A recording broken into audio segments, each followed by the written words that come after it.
आइए आज एक ऐसी चर्चा करते हैं जो शायद हम सब की सोशल मीडिया फीड में कभी ना कभी जरूर आती है।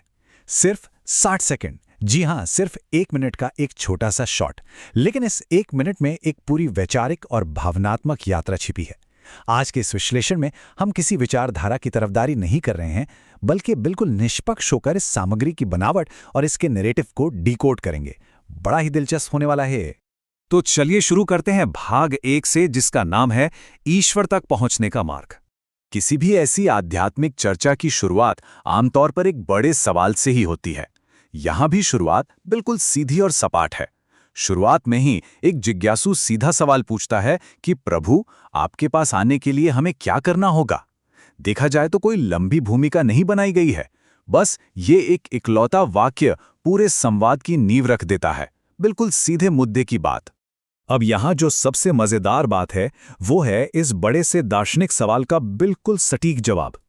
आवाज आती है जो 4 खास बातें बताती है: दिल को बदलना, बुराई से दूर रहना, नफरत से दूर रहना और पाप से दूर रहना।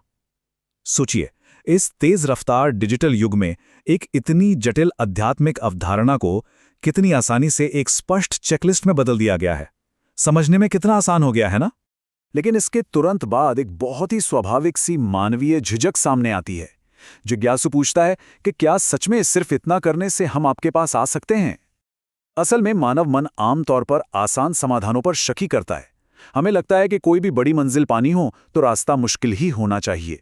इसके बाद हम आते हैं भाग 2 पे, जिसका शीर्षक है बदला हुआ दिल। अब कहानी बाहरी कामों से हटकर अंदर के भाव पर जोर देती है। यहाँ एक बहुत बड़ा आश्वासन दिया जाता है।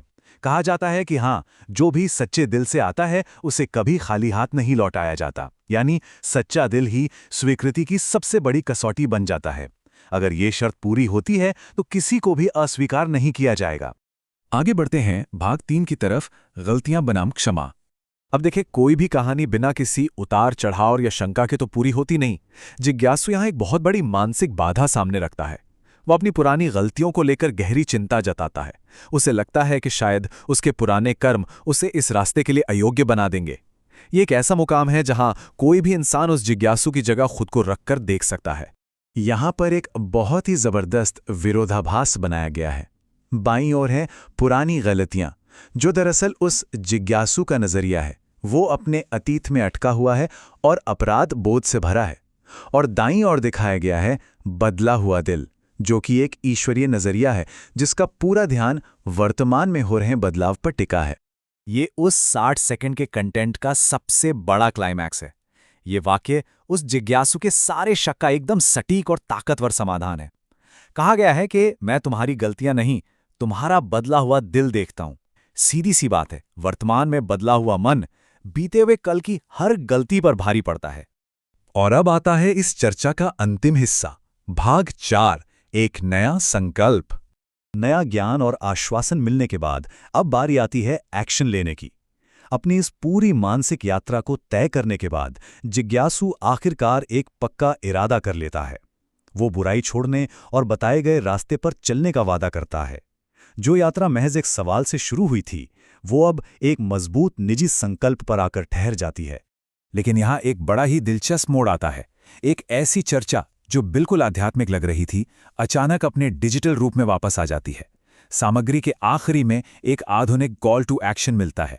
देखने वालों से कहा जाता है कि अपनी सहमति जताने के लिए कमेंट बॉक्स का इस्तेमाल करें। जरा सोचिए, एक पारंपरिक आध्यात्मिक संवाद को सोशल मीडिया एंगेजमेंट बढ़ाने के टूल के रूप में कितनी चतुराई और कुशलता से इस्तेमाल किया गया है। ये सच में गौर करने वाली बात है।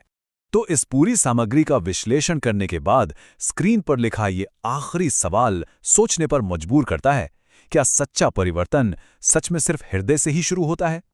ये सवाल व्यक्तिगत बदलाव की उस पूरी प्रक्रिया पर गहराई से विचार करने का एक बेहतरीन मौका देता है। इस चर्चा का हिस्सा बनने के लिए शुक्रिया। उम्मीद है कि डिजिटल युग में इस तरह के संवादों के पीछे का ढांचा अब बिल्कुल साफ हो गया होगा।